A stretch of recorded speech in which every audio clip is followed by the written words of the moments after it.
O mercado de ações brasileiro saiu de 1,16 milhões de investidores em 2019 para o dobro disso em 2020, mais de 3 milhões de investidores. Mas será que todos esses novatos na bolsa e também os mais antigos sabem declarar corretamente suas operações no mercado financeiro na declaração de ajuste anual de imposto de renda?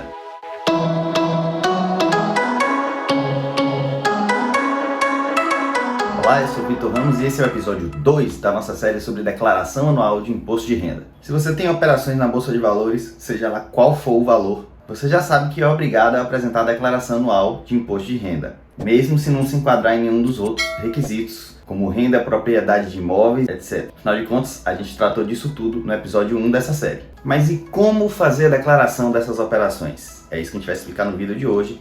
E no final deste vídeo tem uma dica super simples, mas que muita gente mesmo esquece. E não é legal você esquecer. Como a gente também já mencionou no episódio 1 dessa série, não é o fato de você ser obrigado a declarar sua operação à Receita Federal que vai te obrigar a recolher imposto sobre isso. E como é que isso funciona no caso das ações? Bom, em primeiro lugar, a parte boa. Se você vende, por exemplo, menos do que R$20 mil em ações em um único mês, não importa se é uma ação específica ou se é um conjunto de ações que somadas deu R$19.999 de renda.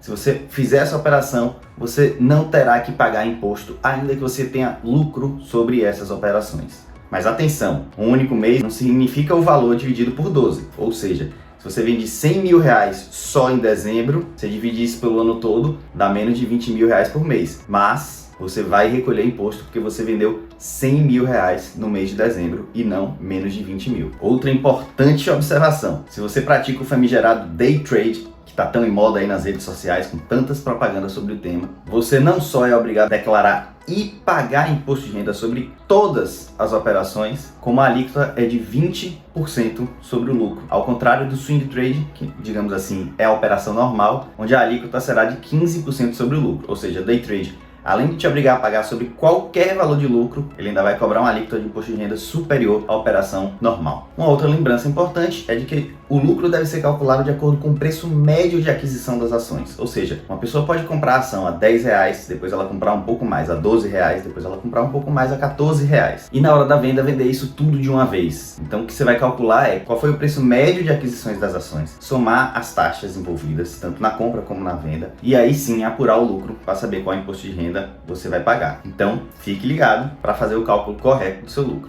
Mas e na parte prática, Vitor, como é que eu faço a declaração em si, naquele formulário de declaração de ajuste anual? A forma mais fácil e mais segura é você puxar esse extrato diretamente do ECAC da Receita Federal, se você possui, por exemplo, um certificado digital, ou você seguir exatamente aquilo que sua corretora vai enviar no informe de imposto de renda. O que tiver lançado lá, você transferir exatamente como você recebeu para o seu formulário de imposto de renda, porque é aquilo que a corretora já enviou para a Receita Federal e já consta no banco de dados da Receita Federal. Ou seja, se os dados não cruzarem, você provavelmente vai cair na famosa malha fina, que vai ser objeto de um vídeo futuro. Mas como a ideia do vídeo é passar um pouco de conhecimento, vamos lá. Os dividendos devem ser declarados no campo 5 da aba Rendimentos Isentos e Não Tributáveis, já que, por enquanto, os dividendos no Brasil são isentos de imposto de renda, seja lá qual for o valor. Mas atenção, tem empresas que pagam dividendos e JCP, o Juros sobre Capital Próprio. E os Juros sobre Capital Próprio não são isentos de imposto de renda. Então, nesse caso, se você tem ações da Petrobras, por exemplo, você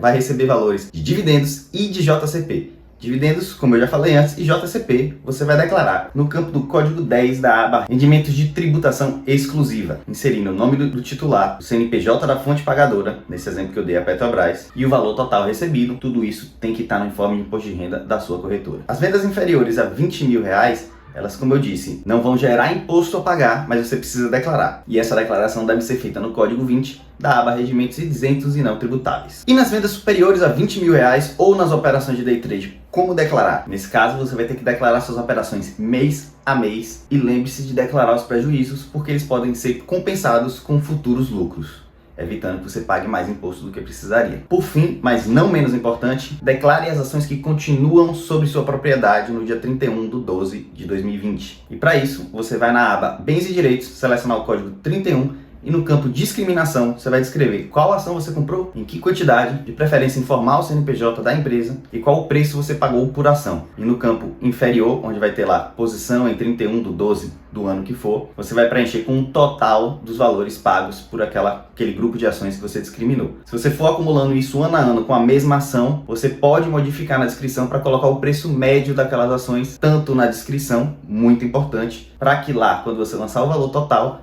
a Receita Federal entender por que houve uma mudança de valor por ação. E aqui vem a dica que eu prometi lá no início do vídeo. Lembre-se de declarar o valor da corretagem na aquisição, dos emolumentos e na corretagem da venda, porque esse valor compõe o preço médio da sua ação e isso vai fazer com que o seu lucro tributável seja inferior e, consequentemente, evite-se de que você pague mais imposto do que precisaria. Então, fique ligado nisso. Todos os custos de aquisição e venda das ações devem ser computados no preço médio para que você apure o lucro que você realmente teve naquela operação e não só a diferença entre o valor de compra e o valor de venda. E lembre-se, se você quer construir um patrimônio, se você pretende evoluir no seu patrimônio ao longo da vida, adquirindo imóveis, carros e outros bens, é muito importante declarar o imposto de renda de forma correta e completa. Não economize um punhado de reais hoje, ou ache que está economizando, para sofrer consequências futuras, não podendo ter bens em seu nome, ou até sendo multado e processado pela Receita Federal. Mas esse é assunto para um outro vídeo. Espero que esse tenha te ajudado